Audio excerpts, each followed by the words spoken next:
அனைவருக்கும் வணக்கம். இன்று தமிழகத்தில் மக்களால் தேர்ந்தெடுக்கப்பட்டு ஆட்சி செய்து வரும்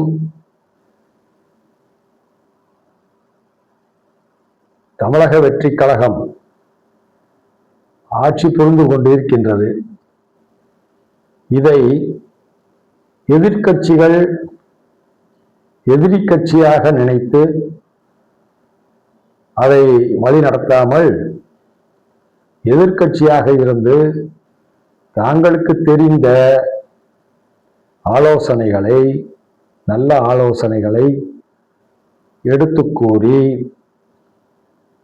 கூட்டாட்சியாக, எதிர்க்கட்சி ஆட்சியாக இல்லாமல், எதிரியாக இல்லாமல் கூட்டாட்சியாக, நீங்கள் இப்படி செய்தால் நன்றாக இருக்கும், இன்னும் உங்களது ஆட்சி மக்களால் நன்றாக வரவேற்கப்படும் என்று ஆலோசனை கூறினால் அது எதிர்க்கட்சி தலைவருக்கு மிகவும் நல்லது.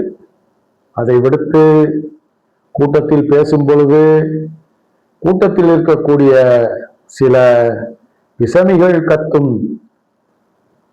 கத்துவதை காதில் வாங்கிக் கொள்ளாமல் கலைஞர் போல் அவர் என்ன பேச நினைத்தாரோ அதிலிருந்து சிறிதும் விலகாமல், பிசகாமல் பேசுவார். யார் எதை சொன்னாலும் அதை மேடையில் பேச மாட்டார்.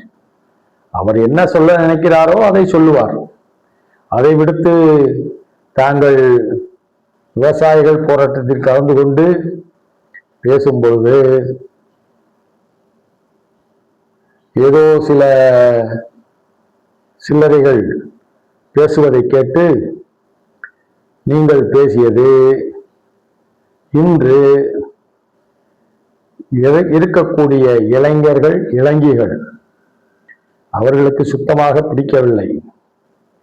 எனவே எதிர்க்கட்சி தலைவராகிய நீங்கள் எதிர்க்கட்சியாக இருந்து நல்ல ஆலோசனைகளை வழங்கி